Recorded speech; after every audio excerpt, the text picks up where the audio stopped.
Dan bagi Anda yang mungkin mengikuti tidak dari awal, Anda bisa mengikuti siaran ulang melalui Facebook Group National Group 3i Networks ya.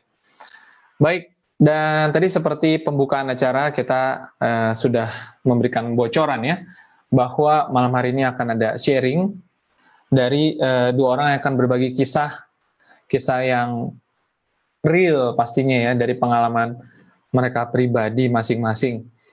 Yang pertama adalah seorang mantan karyawan di sebuah bank swasta. Total bekerja dari pekerjaan sebelumnya kurang lebih 9 sampai 10 tahun. Sempat juga berusaha membangun bisnis kuliner, tapi ternyata tidak mudah membangun bisnis konvensional dan akhirnya gagal ya, modalnya habis begitu. Dan sekarang akhirnya malah menjadi satu posisi GOAT Agency. Kemarin 2019 berhasil mencapai trip reward dari 3i Networks ya, Genting Dream Cruise 21 sampai 23 Agustus 2019. Seperti apa kisahnya? GOAT Agency dari Lombok, Mataram Lombok ya. Langsung saja kita panggil Pak Ahmad Rashid Ridho atau Pak Ridho sebutannya. Selamat malam Pak Ridho. Halo, selamat malam Pak Frans. Selamat pagi mitra Anda berada. Ya, gimana kabarnya Pak? Alhamdulillah, luar biasa dahsyat Pak Frans.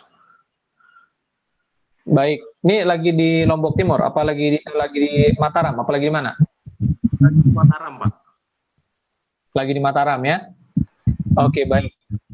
Pak Ridho, boleh ceritakan sedikit sebelumnya seperti apa kesibukan Bapak sebelum berkenalan dengan 3i Networks? Silakan Pak. Oke, ya. Semangat pagi rekan-rekan 3i dimanapun Anda berada ya. Perkenalkan, nama saya Ahmad Rashid Ridho. Saya biasanya dipanggil dengan Ridho. Saya latar belakang mantan banker, teman-teman sekalian. Ya, teman-teman sekalian, malam hari ini saya hanya ingin berbagi kepada Anda semuanya. Bukan maksud saya untuk mengajarkan Anda semuanya, karena memang bukan kapasitas saya untuk mengajarkan Anda. Ya, Anda sudah punya leader-leader yang berkompeten di bidang ini. Saya hanya ingin berbagi kepada Anda, mudah-mudahan sharing saya nanti, cerita saya nanti bisa menginspirasi Anda untuk bisa lebih fokus di 3i Network. Ya. Flashback perjalanan bisnis saya mengenal 3i ini di 2015, teman-teman sekalian. Tapi kalau saya boleh menarik sedikit, ya, perjalanan saya sebelum mengenal 3i, saya pernah bekerja di beberapa perusahaan swasta, ya, tentunya bekerja dengan orang lain. Ya, perusahaan swasta di lembaga konsultan. Saya mulai bekerja di tahun 2003. Pada saat itu saya masih kuliah di semester 5 dan bekerjanya hanya seperti itu saja ya, bekerja dengan orang lain seperti pada umumnya, orang pada umumnya ya. Dan di 2007 ya, sembari bekerja saya mengenal sebuah bisnis jaringan yang diperkenalkan oleh teman saya di satu kantor pada saat itu. Dan dan luar biasanya saya diperkenalkan sebuah buku yang namanya buku The Cash Flow Quadrant. Ya, mungkin teman-teman ya, bukan mungkin nih, saya pastikan teman-teman sudah pernah membaca buku ini. Ya, flashback sedikit, saya mengulas sedikit isi di buku itu yang mengetuk hati saya di sana. Yang ternyata ya ada dua kuadran orang bekerja di dunia ini. Yang tadi presenter kita Pak Frans sudah menjelaskan dengan sangat luar biasa sekali, dan mungkin saya ngulas sedikit saja. Ada dua kuadran orang dalam mencari uang di dunia ini. Yang namanya kuadran kiri itu kuadran yang 90% orang bekerja di kuadran kiri, yang bekerja untuk mencari uang, ya, membarterkan waktunya dengan uang, dan hanya seperti itu saja.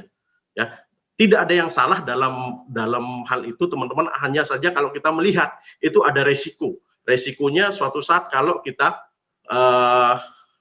terjadi resiko terhadap diri kita. Contohnya pensiun, di PHK, atau paling parah ya, paling parah perusahaan digulung tikar, atau kita dipanggil oleh Yang Maha Kuasa. Pertanyaan yang mendasar di situ,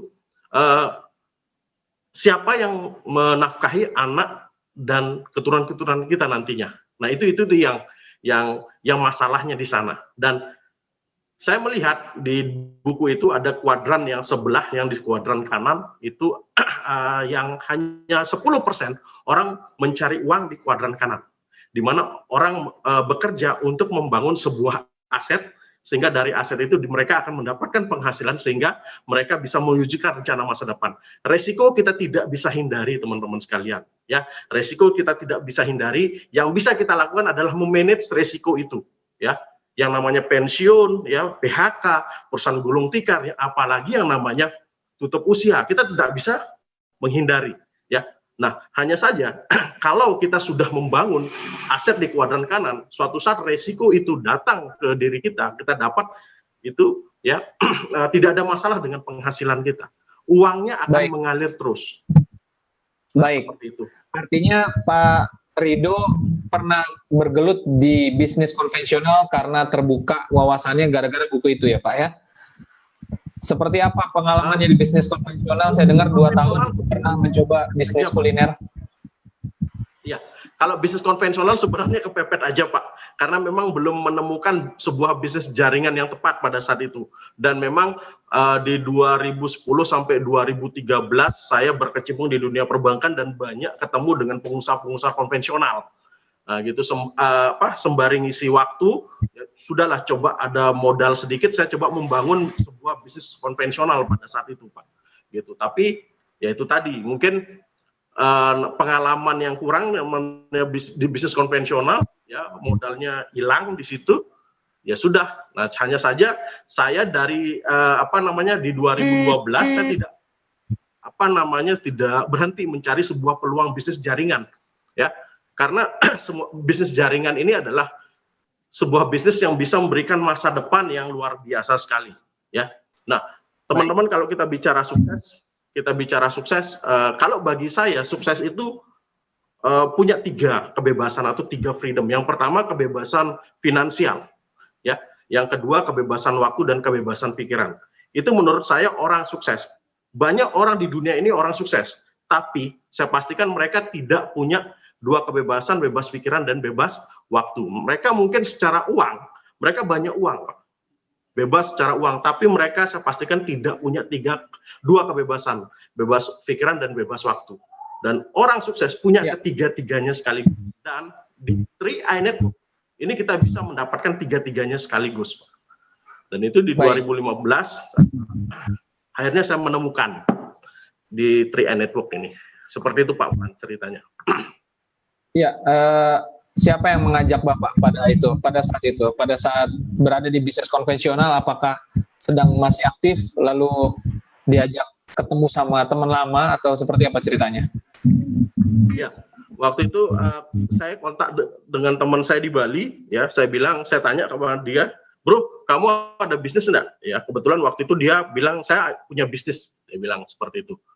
Ya, nah cuman saya nggak bisa cerita di telepon, dia bilang, oke, nanti saya pulang ke Lombok, kita ketemu, saya ceritakan bisnis seperti apa. Singkat cerita, dia pulang ke Lombok, teman-teman pada saat itu, dan saya dipresentasikan bisnis ini, ya, 3i Network, dan pada saat itu saya mengambil kesimpulan ini adalah sebuah bisnis yang sangat ideal sekali. Kenapa? Karena bisnis ini adalah dua penggabungan bisnis yang luar biasa dan belum pernah ada satu perusahaan yang bisa menggabungkan 2 bisnis ini sekaligus. Yang pertama adalah perusahaan bisnis network marketing yang punya daya ungkit, ya. Pada saat itu saya baca yang saya bisa memetik peluangnya, bisnis network marketing adalah bisnis yang memiliki daya ungkit atau leverage. Dan yang kedua adalah bisnis asuransi yang punya kestabilan omset. Dan ini 2 bisnis ini digabungkan menjadi satu. Wow, saya lihat ini, wow, luar biasa, pasti dahsyat, dan omset kita pasti stabil di sini. Dan memang pada saat itu saya tidak langsung mengambil peluangnya karena memang teman-teman bisnis konvensional saya sedang berjalan dan meninggalkan banyak utang di sana. Ya, saya coba selesaikan dulu bisnis konvensional saya tutup berapa hutang-hutang saya, dan di akhir 2015 di Desember saya langsung kontak sponsor saya, Pak, saya mau join, saya bilang, ya, saya mau join, dan akhirnya saya join. Terus di dalam perjalanannya memang tidak mulus, ya teman-teman sekalian. 2 bulan pertama itu saya penolakan semua, di Desember, Januari itu penolakan ya dari 60 daftar nama.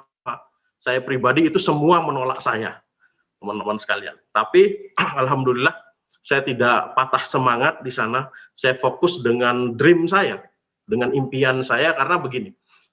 Impian saya, mohon maaf mungkin kalau uang selama ini sudah lumayan lah saya merasakan. Tapi begini, waktu yang hampir saya tidak pernah dapatkan di pekerjaan-pekerjaan saya sebelumnya ya.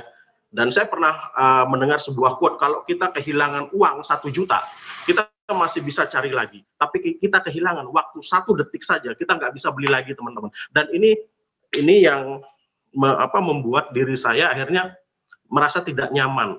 Saya harus bebas secara waktu dan pikiran. Nah itu. Dan Triai Network ini yang bisa memberikannya. Dan itu saya jalankan terus, makanya begitu banyak penolakan, saya jalani aja terus.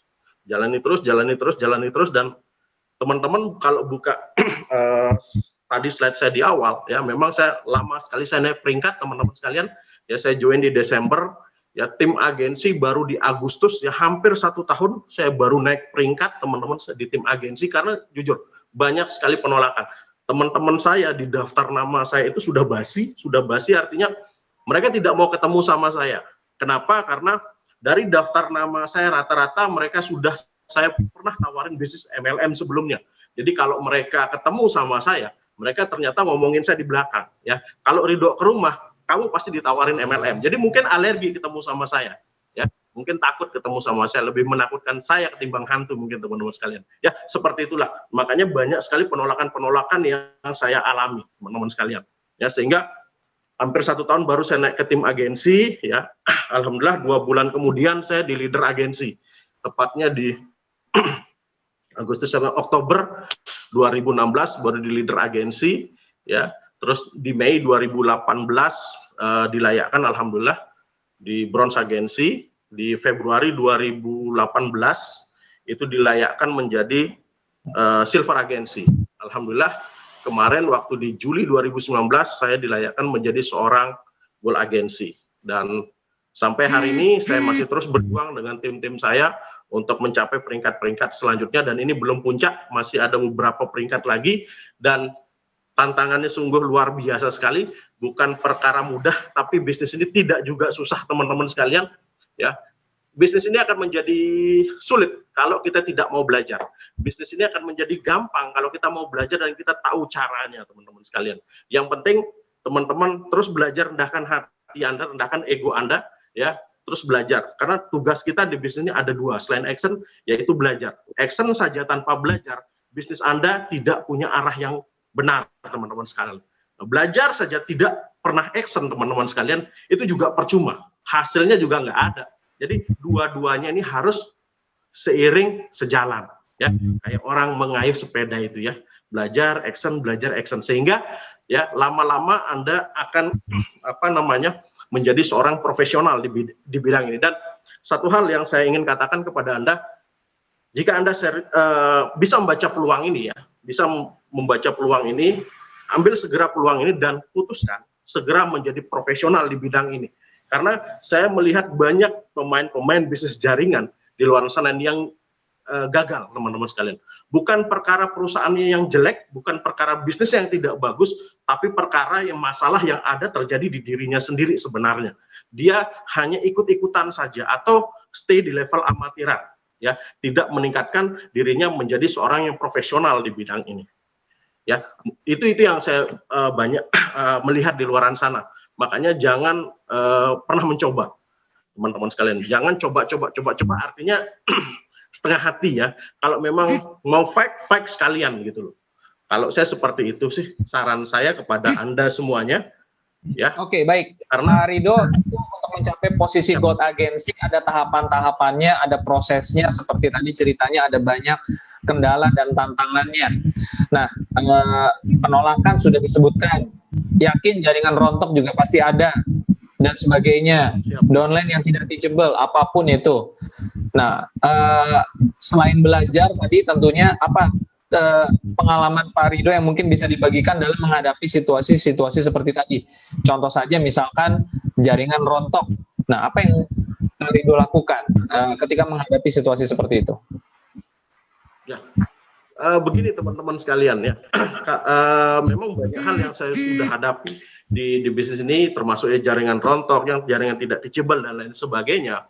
Ya, mungkin teman-teman yang menjalankan bisnis ini ya, mungkin juga mengalami hal yang sama dengan saya, mengalami jaringan yang rontok. Begini teman-teman sekalian ya, impian kita ditentukan oleh diri kita sendiri, bukan ditentukan oleh orang lain, teman-teman sekalian. Ya, jadi kalau jaringan rontok, ya bangun lagi kaki itu, ya cari lagi dan cari lagi, teman-teman sekalian. Ya, dan kita yang namanya aset kita di bisnis manusia, teman-teman sekalian. Ya, dan manusia itu adalah aset yang tidak akan pernah habis, saya rasa. Ya, kalau jaringan kita rontok, ya kita cari lagi. Kan banyak sekali orang-orang di luaran sana, ya, yang bisa kita temukan. Ya, kan kita menemukan apa namanya? Harus menemukan orang yang sevisi sama kita, ya, bukan hanya sekedar join, ya, closing dan lain sebagainya, tapi bagaimana kita menemukan orang yang punya visi yang sama, menjadi minimal menjadi peron agensi. Nah, kita mencarikan 3 orang yang tepat, ya, 1 orang di jalur A, 1 orang jalur B, 1 orang jalur C. Ya, kalau Anda sudah menemukan, ini saya yakin bisnis Anda akan meledak dengan luar biasa sekali. Tinggal teman-teman cemplungan aja ke sistem. Nah, kalau terjadi rontok jaringan, ya cari lagi. Makanya kita tidak jangan berhenti, teman-teman sekalian. Jangan berhenti, namanya prospek atau prospecting. Kenalan dengan orang-orang baru di sana, di luaran sana. Karena banyak sekali orang di luaran sana, teman-teman sekalian. Baik, Pak Rido. Baik, Pak Rido, jika dibandingkan dengan pengalaman bekerja selama 9,5 tahun, bagaimana perbandingannya dengan posisi saat ini Got Agency, Pak? Jauh sekali Pak Frans, ya. Kalau saya bilang perbandingannya jauh sekali, teman-teman sekalian. Apa yang saya dapatkan di pekerjaan konvensional saya dengan di bisnis ini, ya memang, ya mohon maaf kalau saya dibilang di pekerjaan konvensional, alhamdulillah sih karir masih enggak terlalu jelek amat, ya. Ya penghasilan ya di bawah ya 9-10 juta saya pernah bawa. Hanya saja saya bukan mau menyombongkan diri saya, hanya saja begini teman-teman sekalian, ya. Di dalam buku Cash Flow Quadrant, ya, dikatakan begini, jika Anda ingin melihat masa depan Anda 3, 5, 10 tahun ke depan atau 20 tahun ke depan dari hari ini, Anda melihatlah senior-senior Anda yang sudah bekerja 3, 5, 10 sampai 20 tahun ke depan. Kira-kira seperti itulah masa depan Anda, karena Anda melakukan hal yang sama, teman-teman sekalian, ya. Nah, saya melihat ya senior-senior saya yang sudah bekerja 3, 5, 10 tahun, 20 tahun di kantor saya, ya, lihat kualitas kehidupan, karena kita tidak bicara uang, teman-teman sekalian, ya, kita tidak bicara uang, tapi kita bicara kualitas kehidupan di bisnis ini, ya. Saya melihat kualitas kehidupan yang mereka miliki, dan itu sangat mengganggu diri saya, jiwa saya.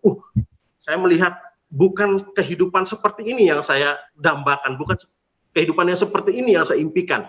Saya ingin bebas uang, bebas waktu, bebas pikiran. Saya ingin suatu saat nanti ya waktu tidak ada masalah buat saya. Nah itu dream saya yang paling dalam, teman-teman sekalian. Makanya saya saya mengambil sebuah jalan, ya sebuah jalan yang berbeda dengan teman-teman saya di kantor atau di luaran sana. Ya, saya berbisnis terutama di bisnis jaringan, karena memang pengusaha-pengusaha bisnis jaringan itu ya adalah pengusaha-pengusaha sukses, teman-teman, yang bisa passive income. Itu dia, ya, bukan hanya uang tapi passive income gitu. Bagaimana uang bisa bekerja buat kita. Jadi passive income itu di mana penghasilan kita lebih besar daripada gaya hidup kita. Tapi kalau kita sebagai seorang karyawan penghasilan kita lebih kecil daripada gaya hidup. Ya, baik. Ya, dan memang sepertinya Pak Rido sangat mencintai sekali bisnis jaringan sejak dulu sampai sekarang. Dan akhirnya ketemu dengan 3i Networks, ya. Baik, Pak Rido, mungkin karena durasi kita sudah mau habis, boleh diberikan closing statement terakhir. Silakan Pak Rido, singkat saja. Ya, oke, teman-teman sekalian, ya, rekan-rekan 3i Network dimanapun Anda berada, sebagai closing statement saya, teman-teman sekalian, ya, bisnis ini adalah bisnis yang sangat simpel sekali, bisnis yang tepat, Anda sudah berada di kendaraan yang tepat, di perusahaan yang besar, perusahaan tepat ya, jangan toleh kanan kiri teman-teman. Kalau saran saya, silakan pasang kacamata kuda Anda, biar Anda tidak noleh sana kemari nanti, karena kita perlu fokus di bisnis. Fokus artinya kita dengan sepenuh hati kita menjalankan bisnis ini, bukan fokus 24 jam kita pikirin bisnis, no, bukan, tapi fokus dengan sepenuh hati kita. Itu yang apa namanya saya katakan, fokus dengan sepenuh hati kita sekali lagi. Nah, teman-teman sekalian, setelah Anda melakukan itu, Anda perlu banyak belajar teman-teman sekalian ya. Belajar action itu terus saja teman-teman sekalian ya. Tidak ada orang yang hebat di bisnis ini, yang ada adalah orang yang konsisten di bisnis ini teman-teman sekalian. Masalah cepat lambat naik peringkat itu masalah waktu saja teman-teman sekalian, karena pertumbuhan masing-masing orang ini berbeda-beda. Ada pertumbuhannya cepat keluar, ada yang pertumbuhannya ke dalam dulu teman-teman sekalian ya, dan finishnya itu semua di Crown Agency. Hari ini ya saya bisa dikatakan sebagai seorang goal agensi. Teman-teman yang menonton saya pada hari ini mungkin ada yang peringkatnya baru agensi, ada peringkatnya tim agensi dan lain sebagainya ya. Belum tentu saya peringkatnya yang lebih dulu sukses tim Crown Agency ketimbang Anda semuanya yang agensi dan tim agensi. Kita semua punya peluang yang sama di sini teman-teman sekalian. Yang penting Anda take action teman-teman ya, belajar, rendahkan hati Anda ya, belajar dari orang-orang yang sudah terbukti berhasil dari bisnis ini. Dan satu lagi saya katakan ya, baca buku itu tidak kalah pentingnya teman-teman, itu untuk memberikan wawasan dan nutrisi otak kita, untuk kita bisa menjadi seorang profesional di bidang ini. Ya, mungkin itu saja Pak Frans yang saya ya. Baik, terima kasih Pak Ridho sudah mau berbagi waktunya dan pengalamannya pada malam hari ini. Saya yakin semangatnya tertular kepada semua orang, dan saya yakin tertularnya semangatnya Pak Ridho lebih kencang daripada virus corona nih Pak. Amin, mudah-mudahan ya. Ya, dan tentunya kita semua doakan Pak Ridho juga bisa cepat sampai ke posisi yang lebih tinggi, mencapai impiannya lebih besar lagi, dan bisa kembali berbagi kisah, pengalaman, inspirasi, dan motivasi pada kita semua. Sampai ketemu lagi Pak Ridho di kesempatan selanjutnya. Sukses. Ya, go Crown ya.